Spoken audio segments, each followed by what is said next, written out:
No salão silencioso do Teatro Nacional de São Carlos, a plateia inteira prendeu a respiração. O violinista, um homem de terno preto e olhar distante, levantou o arco.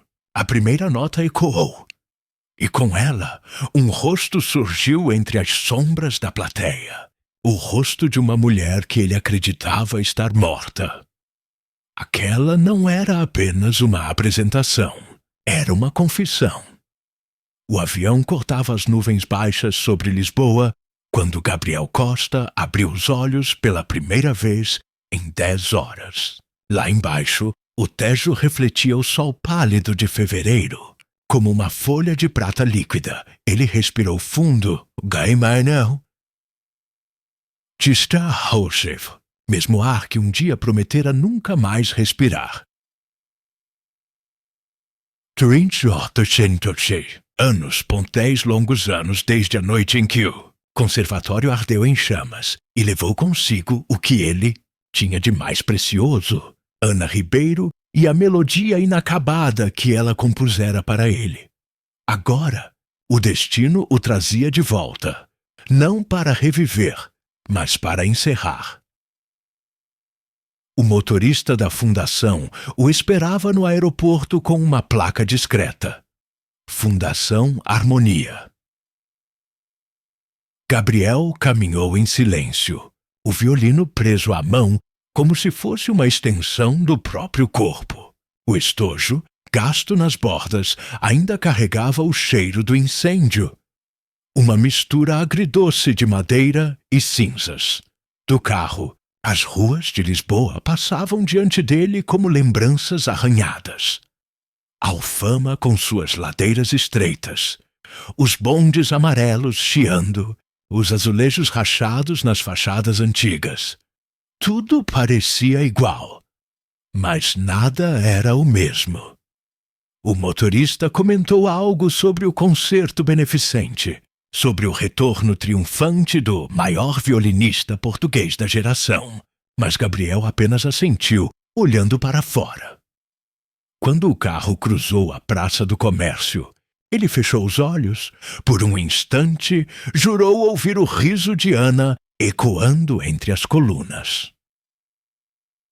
O Teatro Nacional de São Carlos o recebeu com o mesmo cheiro de veludo antigo e madeira encerada. Nos camarins, técnicos ajustavam microfones, o maestro conferia partituras e fotógrafos se moviam como fantasmas entre cabos e refletores. Gabriel caminhava devagar, observando cada detalhe. As poltronas vermelhas, o lustre dourado, o palco onde ele e Ana haviam tocado juntos pela última vez. No centro, um piano Steinway esperava, coberto por um lençol branco. O maestro, um homem de barba grisalha chamado Vasco Montalvão, se aproximou com um sorriso ensaiado. Gabriel! Finalmente em casa. O país inteiro esperava por este momento. Ele estendeu a mão, mas Gabriel demorou um segundo para apertá-la. Casa é uma palavra curiosa, maestro. Às vezes parece um túmulo com cortinas bonitas. Vasco soltou uma risada breve, sem graça. Você sempre teve esse humor trágico. Mas vamos falar de música, sim? A Fundação quer dedicar o concerto à memória de Ana. Acha que consegue tocar aquela peça? Gabriel olhou para o palco vazio. O eco do violino de Ana ainda parecia vibrar no ar. Consigo tocar, sim, mas não por ela. O maestro o observou, intrigado. Então, por quem? Gabriel baixou os olhos. Por mim, porque ainda não sei se a perdi. Naquela mesma tarde, durante o ensaio técnico, uma mulher de cabelos curtos e olhar atento observava dos bastidores. Tinha um bloco de anotações na mão e um crachá pendurado no pescoço. Isabela Duarte, jornal A Verdade. Gabriel anotou quando começou a tocar o adágio de Ana. As primeiras notas saíram suaves, mas, à medida que o arco deslizou sobre as cordas, Algo mudou. Isabela empalideceu. A melodia parecia carregar um código, uma sequência que ela já ouvira antes, em uma gravação confiscada durante uma investigação de fraude da Fundação Harmonia. O mesmo padrão de notas, as mesmas pausas. Quando o último som morreu no ar, ela se aproximou hesitante. Senhor Costa? Ele virou-se, ainda envolto no silêncio da música. Sim, essa peça. Onde o senhor a encontrou? Não encontrei. Ela me encontrou. Isabela anotou algo no caderno, as mãos tremendo. Não era apenas uma melodia, era uma pista, e talvez o início de uma verdade que ninguém deveria ouvir. Na madrugada fria de Lisboa, Isabela Duarte estava sentada na redação quase vazia do jornal A Verdade. O relógio marcava 2h47 quando ela voltou a ouvir, nos fones de ouvido, a gravação do ensaio de Gabriel. As mesmas notas, as mesmas pausas, mas havia algo além da música. Ela ampliou o espectro sonoro no software de edição e observou o padrão visual que se formava. Blocos de frequência em formato geométrico, quase como se cada sequência de notas fosse uma mensagem codificada. No arquivo da Fundação, aquele que ela havia acessado ilegalmente meses antes, o mesmo padrão aparecia em uma gravação arquivada como Projeto Anagrama, Ana Ribeiro. Um projeto confidencial datado de 2012, o mesmo ano do incêndio. O coração de Isabela disparou. Por que uma peça musical de uma compositora morta estaria relacionada a um projeto científico secreto da Fundação Harmonia? Ela imprimiu os espectros sonoros, rabiscou círculos e setas e colou tudo na parede ao lado de sua mesa. Do outro lado da janela, o castelo de São Jorge brilhava sob a lua. A cidade dormia, mas a verdade começava a despertar. Na manhã seguinte, Gabriel caminhava pela Avenida da Liberdade, o sobretudo escuro fechado até o pescoço. Ele tentava fugir da imprensa, das entrevistas, de si mesmo. Mas ao parar diante da vitrine de uma loja de antiguidades, seu olhar ficou preso a um retrato antigo emoldurado em prata. A mulher na fotografia era idêntica a Ana. Mesmos olhos, mesma expressão. Mas a foto datava de 1903. Intrigado, ele entrou na loja. O dono, um senhor de sotaque alentejano, explicou que a imagem fazia parte de uma coleção chamada As Filhas do Som, uma série de retratos de mulheres que, segundo a lenda, possuíam ouvidos capazes de traduzir a alma. Gabriel sorriu, incrédulo, mas não conseguia desviar o olhar. A semelhança era assustadora. "Posso levar?" perguntou ele. "Claro, mas há algo curioso", respondeu o velho. "A moldura tem uma gravação atrás." Gabriel virou o quadro. Gravadas na madeira estavam as iniciais AR e uma data: 12/07/1912. As mesmas iniciais de Ana Ribeiro. Por um instante, o som distante de um violino ecoou pela loja. Mas não havia ninguém tocando. No fim da tarde, o interfone do apartamento de Gabriel tocou. Ele, cansado, pensou em ignorar. Mas a voz do outro lado fez o sangue dele gelar. "Senhor Costa, aqui é Isabela Duarte, do jornal A Verdade. Preciso falar com o senhor. É sobre Ana." Ele hesitou. Depois de um silêncio longo, respondeu: "Suba." O apartamento ficava no 14º andar de um edifício moderno, com vista para o Tejo. Quando Isabela entrou, notou o ambiente quase monástico.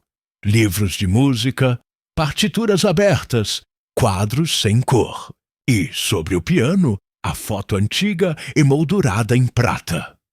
"Onde conseguiu isso?" perguntou ela assustada. "Numa loja da Liberdade. Sabe quem é? Sei quem ela parece ser. Isabela respirou fundo, tirou do bolso uma folha impressa. Era o espectro sonoro. Essa é a mesma sequência de notas da peça de Ana. Mas elas não formam só música. Formam um código binário. Uma mensagem. Gabriel a encarou em silêncio. Mensagem? Sim, disse ela, quase sussurrando. E eu acho que alguém matou Ana por causa disso.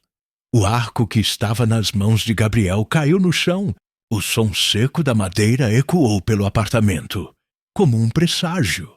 Era quase meia-noite quando o táxi parou diante do complexo da Fundação Harmonia, em Belém.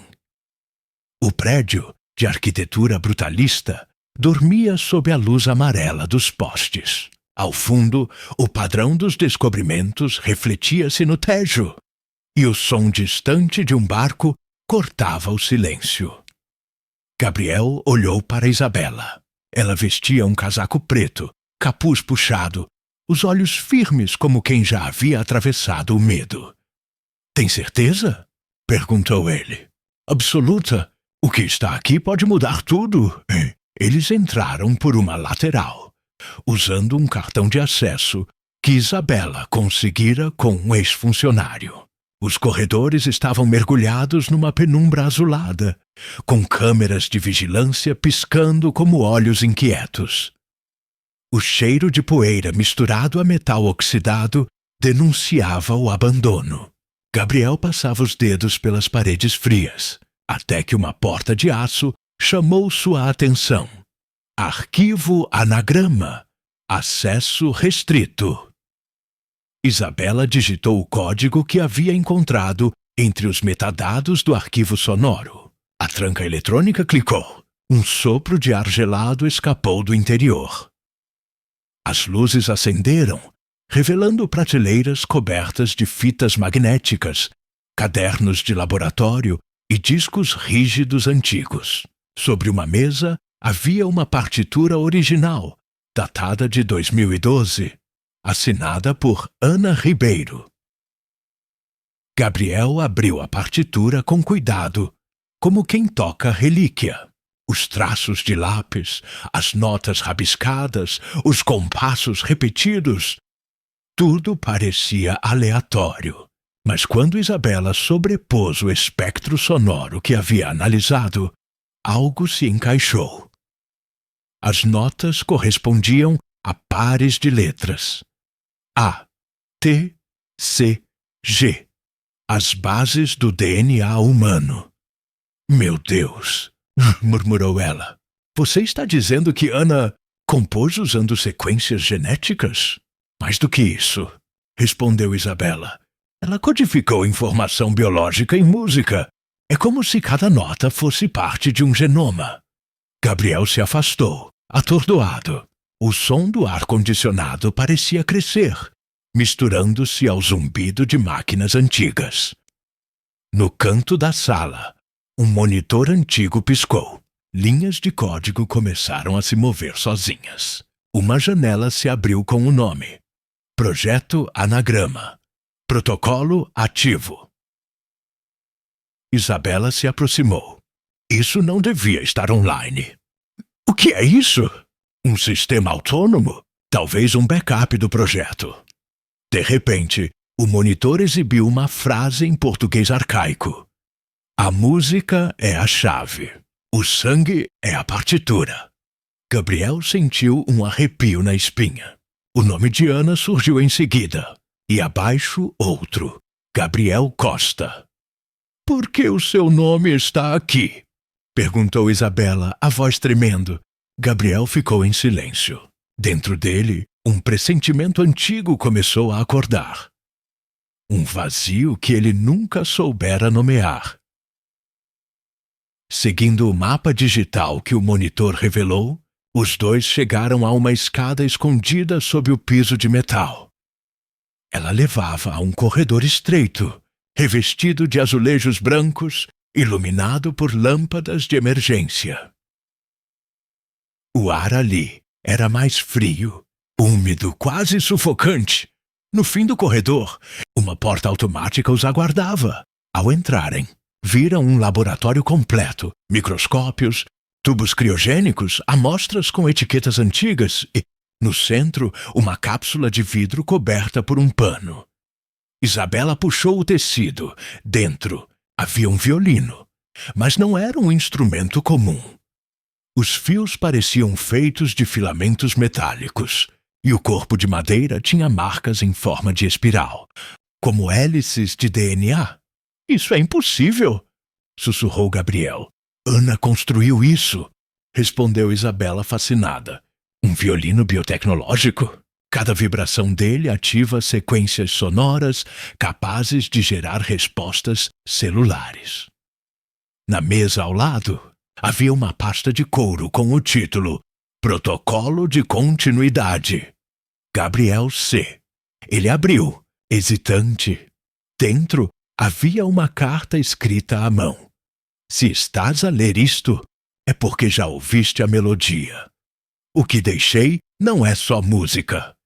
É herança. No teu sangue está a última nota que falta. Ana Gabriel caiu de joelhos. Isabela, sem palavras, apenas observava o homem que até ontem era um músico célebre. Agora, desmoronando diante de um segredo que unia arte, ciência e amor perdido. O som do violino ecoou sozinho, mesmo sem ninguém tocar, e Lisboa, lá fora, parecia prender a respiração. Naquela noite, Lisboa estava mergulhada em um frio cortante. O relógio da Praça do Comércio marcava 23h42, e as luzes do Teatro Nacional de São Carlos tremeluziam como velas antigas. Gabriel e Isabela cruzaram o átrio silencioso. O eco de seus passos reverberava pelo chão de mármore. No palco, apenas uma lâmpada solitária iluminava o violino biotecnológico repousando sobre uma cadeira. Isabela caminhou até a primeira fileira, o laptop nas mãos, conectando os cabos a um pequeno receptor de som. Gabriel, hesitante, subiu ao palco. O cheiro da madeira, misturado ao pó do tempo, o envolveu como um déjà-vu. — Você está pronto? Perguntou Isabela. Ninguém está pronto para tocar o que não entende. Mas ele segurou o arco, o mesmo que Ana usara no último concerto. A ponta estava gasta e ainda havia uma mancha escura na base. Talvez sangue, talvez tinta. A primeira nota ecoou. Um som baixo, quase um suspiro. Depois outra e mais outra. O ar pareceu vibrar, como se o próprio teatro respirasse junto com a música. Nos monitores de Isabela, padrões começaram a se formar. Ondas de frequência, estruturas moleculares, fragmentos de código genético. Cada compasso revelava uma sequência de DNA. Mas algo estava errado. As luzes do teatro começaram a piscar, e o som ficou distorcido, grave, pulsante. Gabriel parou confuso. Do alto da cúpula, uma chuva fina de poeira caiu, e uma voz feminina, distante, pareceu sussurrar: Não completes o ciclo. Gabriel deixou o violino cair, ofegante. O som metálico ressoou como um grito. No monitor, Isabela viu algo que a fez gelar. Entre as ondas sonoras, um padrão apareceu. A imagem de um rosto. Era Ana. Os traços formados pelas frequências compunham sua silhueta com perfeição. E no canto do gráfico, letras começaram a piscar em vermelho. Código ativo. Anagrama G. Isabela tentou interromper o processo, mas o sistema reiniciou sozinho. As janelas digitais se multiplicaram, mostrando fragmentos de vídeo antigos. Ana no laboratório, Ana tocando violino, Ana sorrindo para alguém fora da câmera. A última gravação mostrava-a dizendo: Se o som for ouvido, ele completará o que começamos. Mas o custo será alto. O portador deve escolher entre a criação e o esquecimento. Gabriel sentiu um zumbido no ouvido esquerdo. O som das notas ainda vibrava dentro dele, não no ar, mas no corpo, no sangue. A música parecia estar viva nele. Ele se ajoelhou, mãos tremendo, enquanto flashes de memória o atingiam. Um hospital, uma cama de vidro, uma mulher sorrindo através do reflexo. Ana. E ao lado dela, um bebê. Isabela. E murmurou trêmulo. Eu não nasci de pais comuns. O que está dizendo? Eu fui criado aqui, neste projeto. Eu sou continuidade. Isabela ficou imóvel. O frio da noite penetrou até os ossos. O violino, ainda no chão, emitiu uma nota sozinha, como se confirmasse o que ele dizia. Gabriel caminhou até a lateral do palco, onde uma pequena porta levava às coxias. Ali, no escuro, encontrou uma caixa de metal com o selo da Fundação Harmonia. Dentro havia documentos e uma carta selada com o nome dele. Gabriel, se estás a ler isto, significa que a música funcionou. Foste criado para sentir o que nenhum algoritmo poderia. És a minha obra final e a minha maldição. Perdoa-me, Ana. As palavras se embaralharam diante de seus olhos marejados. Aquela mulher que ele acreditara amar e perder havia sido também sua criadora. A linha entre amor e origem, entre arte e ciência, havia se dissolvido. Isabela aproximou-se lentamente. Ela o observava com compaixão e medo. E agora? O que vai fazer? Gabriel levantou o olhar, o rosto banhado pela luz trêmula do palco. Vou terminar a sinfonia. Ele voltou ao centro, ergueu o violino e tocou as últimas notas. Cada som parecia arrancar-lhe um pedaço da alma. Nos monitores, o padrão genético se completou e uma única palavra surgiu na tela. O teatro inteiro vibrou como se Lisboa tivesse um coração. Depois, silêncio absoluto. Acordou com o som da chuva batendo nas janelas do apartamento em Alfama. Mas não era só chuva. Gabriel ouvia. Notas. Cada gota parecia vibrar em harmonia, como se a própria cidade estivesse tocando. O sino da igreja de São Vicente de Fora soava em ré menor. O barulho dos elétricos na rua formava acordes imperfeitos, dissonantes, mas vivos. Ele se levantou, confuso, tropeçando entre partituras espalhadas pelo chão. O espelho devolveu-lhe um rosto pálido, suado, e os olhos... Havia um leve brilho azulado neles, como se refletissem uma luz invisível. Isabela dormia no sofá, exausta. O laptop ainda mostrava os dados da noite anterior. O código Renascer piscando em loop. Gabriel caminhou até a varanda. Lá fora, Lisboa parecia diferente. Os pássaros voavam em padrões geométricos. Os postes piscavam no ritmo de uma melodia que só ele parecia ouvir. Não é possível, murmurou. Mas quanto mais tentava ignorar, mais clara a música se tornava. A cidade inteira era uma orquestra invisível. E ele era um maestro involuntário. Isabela acordou assustada, ao som do piano sendo tocado no quarto ao lado. Gabriel estava ali, de olhos fechados, tocando como um homem possuído, mas o piano não estava ligado. Mesmo assim, o som ressoava, notas puras, nítidas, que ecoavam nas paredes. Ela se aproximou devagar. Gabriel. Ele não respondeu, o rosto sereno, as mãos flutuando no ar, sem encostar nas teclas. Na tela do laptop, os sensores captavam ondas cerebrais sincronizadas com frequências musicais. O que quer que estivesse acontecendo? Não era humano? Isabela pegou o gravador. Gabriel, você me ouve? Ele abriu os olhos. Ela está aqui. Quem? Ana Pontuar ficou denso. As lâmpadas começaram a piscar, e uma sombra feminina projetou-se brevemente no espelho atrás dele. A mesma voz da noite anterior ecoou, sussurrando entre as notas. O ciclo não termina. Ele se repete. Isabela recuou, apavorada, mas Gabriel parecia calmo, como se finalmente compreendesse algo que escapava à razão. A música não era uma mensagem, Isabela. Era uma semente. Uma semente? Ana não queria criar uma arma. Queria criar consciência. Naquela madrugada, Gabriel voltou ao Teatro São Carlos. O local estava interditado desde o incidente, mas ele passou pelos guardas como um homem que já não teme nada. O palco ainda guardava o violino biotecnológico. Agora, envolto em uma aura de poeira e silêncio, ele o ergueu.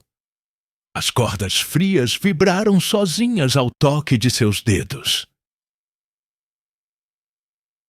Se era isso que querias, Ana, então que seja. A primeira nota soou, e o ar pareceu se partir.